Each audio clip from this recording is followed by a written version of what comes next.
Hey guys, it's Kugli again with another ROM review, and this time I've got Archidroid version 3.1.2 for Galaxy S3, so stay tuned for that.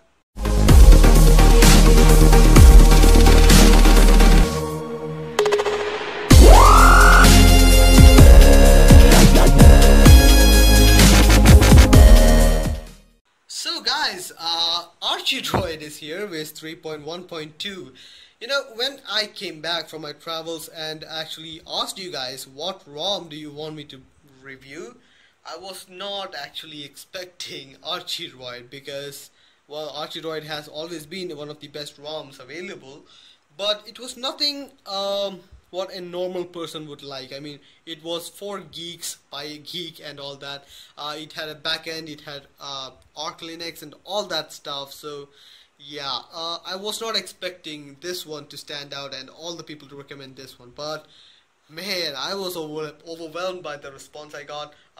People were giving me tons of opinion about this. I really appreciate that and all that. Let's get to the ROM now, okay?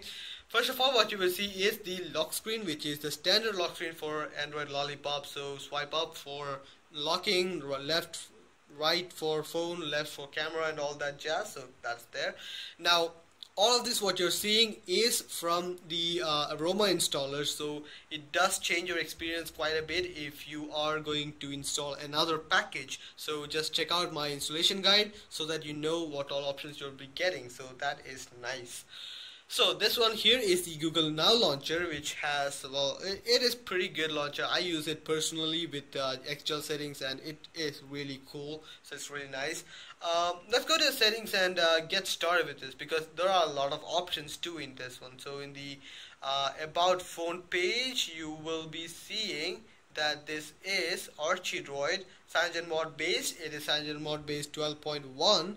released on this one, unofficial, whatever it is, Android version 5.1.2, and you can actually play the this what was it called, something droid, whatever it is. You can play that. It's really cool. I mean, it's an Easter egg and all that. It does have Archie kernel, which will enable it to do some pretty awesome stuff. I mean, till date, Archie kernel is one of my favorite kernel next to Boifla, because Boifla and this one was awesome. I mean, I cannot stress that enough. So yeah, you can see it is Archidroid 3.1.2 stable version. There are also other unstable versions, which is beta and all that, which is nightly, and you can update it anytime you want and all that. So yeah, it is there.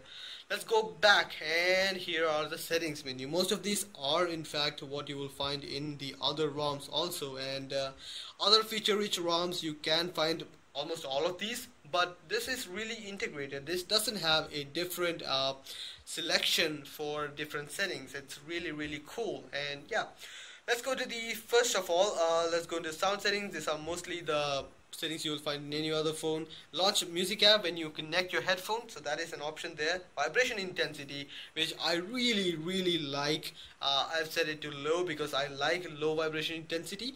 That's really nice. And let's go to the other ones. Display and light brightness level, you can select that. Adaptive brightness, you can select that. Live display also, you can select this one, and it will change according to the day or night you are in. So if it is night, it will go amber, in day it will go bluish. So you can also select the color calibration for that. So yeah, that's nice. Rotation, you can select rotation, auto rotate screen. Ambient display is working. I have tested it out, and it is working. So in the slim ROM review which I did previously, I'm not sure if I was doing it right. I couldn't get it to work. This one, it does work, so in case you were wondering. Double test will sleep. The status bar is there. It is really nice. Wake up on plugging the power source, it will work. You do have LCD density changer if you want to have smaller or bigger, if your taste is like that. Fonts and texts, you can use that. Cast screen and advanced display. Advanced display is the Samsung feature, which will change the mode to natural, the colors to natural, standard, or dynamic, or whatever you want. The radio signaling can also be selected. It's just DPA, UPA, UMTS, all of that. You can select that. It's really nice. Expanded desktop. This option gives you an option to get the apps to function the way you want with whatever you have. So for example, if I want to go to calculator and I don't want notification bar, you can select that. Hide status bar in calculator enable, then it will never show notification bar. I have to go back and do all sort of things. So yeah, it's really nice if you want that immersive mode. Font size can be selected, so search bar in recent menus. So that is something really nice. I mean, most ROMs do support this, but I really appreciate it when it does. So yeah. Battery lights, you can select the battery lights, critical load, charging, all of that you can select that. Notification lights also you can select and have different lights for different applications. So themes, now this is one of the best features of CyanogenMod 12. You can actually have themes, and it's not just a basic theme which changes the colors and icons. It changes a lot. I mean, you can change all of this, even boot animation, and if you get a really good theme to suit you, it will do wonders. I mean, it is absolutely terrific. So yeah. Notifications, now it does have an option to allow for pop-up notification, heads up. Well, the Android 5.1 have actually improved a lot with the heads up notification. You can swipe up to just hide it rather than dismiss it and all that. It's really nice.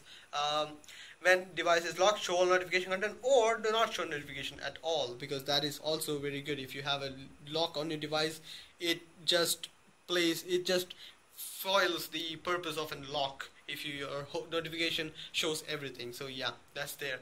App notification, you can select the app notification, what all you need to block or show on lock screen or whatever it is. You can actually have that. It's really nice.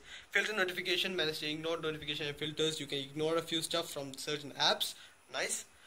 Lock screen, now lock screen option, you do have a few options here, and if you select a security option, you can use smart lock, or it gives you a lot of options there, like quick unlock and all that. It is really nice.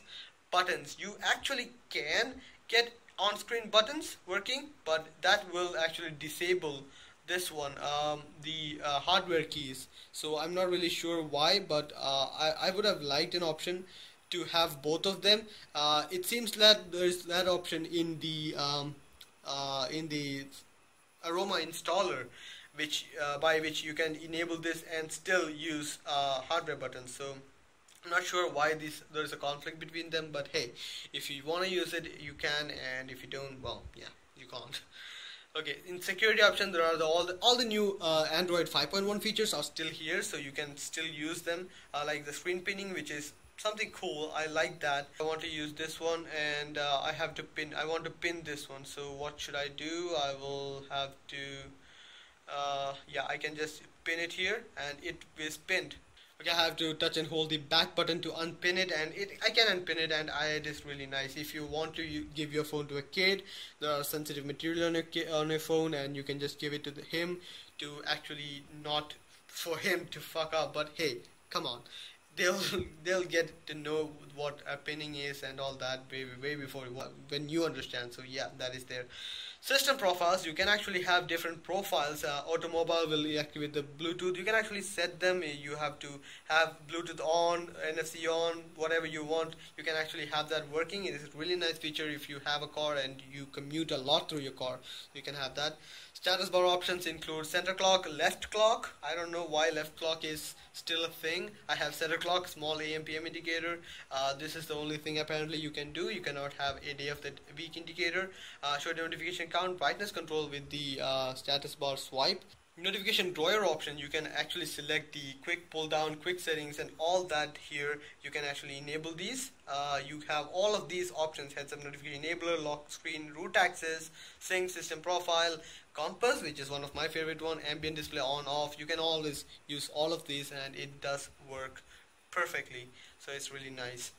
Quick pull down, show weather in the quick setting panel. So yeah, there is also an option called privacy, which is a different option from security. So I believe this should have been in the security option because it is about the same thing. You do have privacy guard where you can enable or disable the various options, various permissions your device will ask for, the apps will ask for. You do have whisper push, which is a CyanogenMod feature for SMS, which is really nice. I like it a lot. I almost always enable that whenever I have a CyanogenMod installed on my device. So that's really nice. Apart from that, almost everything is similar or same as what you would expect from a 5.1 device. So nothing special in that, I guess. So yeah. Now let's get back to the apps which is provided, because there are a lot of third-party apps and it really is a lot. So let's get into it. First of all is Archidroid, which is a really good feature. I mean, it does require this thing, privacy guard and root access. So this app does give you an option to update via OTA updates. You can fetch the things. You see it is 3.1.2. Whenever a new version comes out, it will actually get you the information and you can download it from your phone. So that is really nice.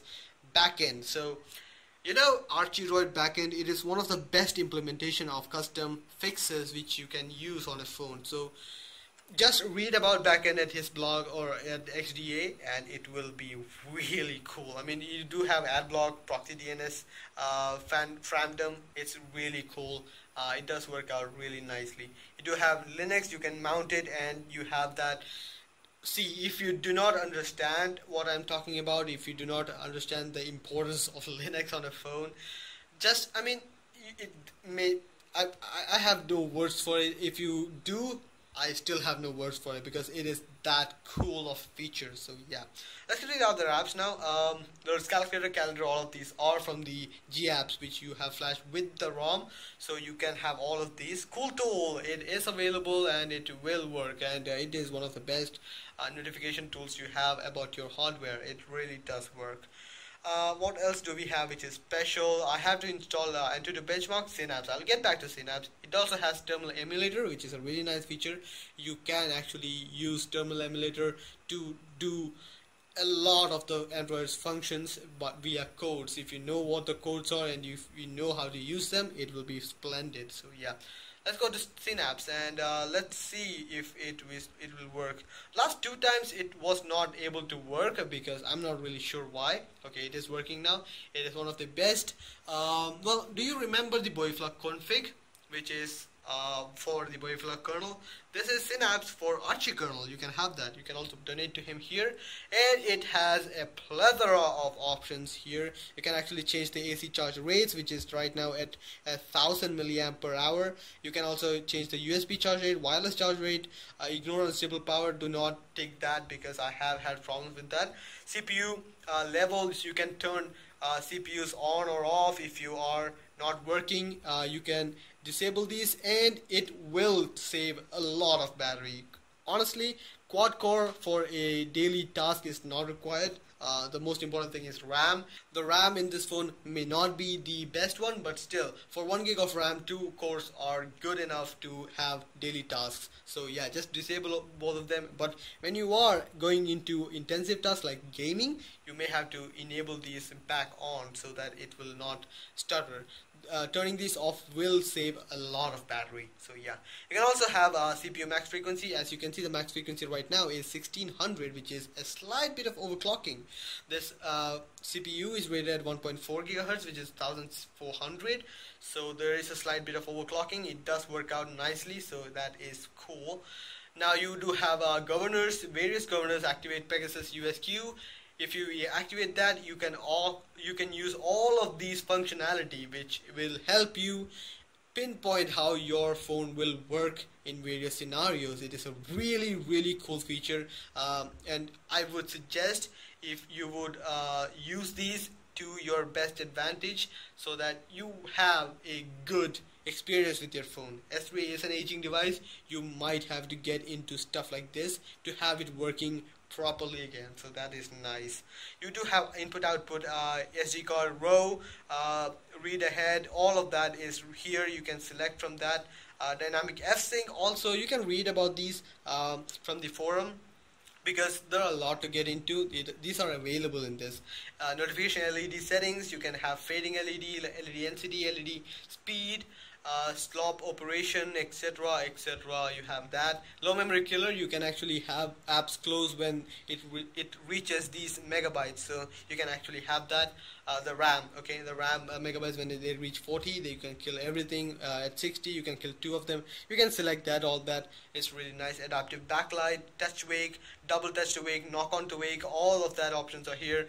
Boifla sound, one of the best sound packages I can see see, I can hear on a S3 is here system vibration intensity. I normally keep it at 0 or about 10% so that my hands are not shocking with this. So I have that. So these are the options available in Synapse, which is one of the best implemented config file for kernel settings. So it is really cool. So yeah, I guess that much is it in the app section. Let's see the Antutu benchmark score, which is, well, I have already tested it. It was pretty good. I will test it again.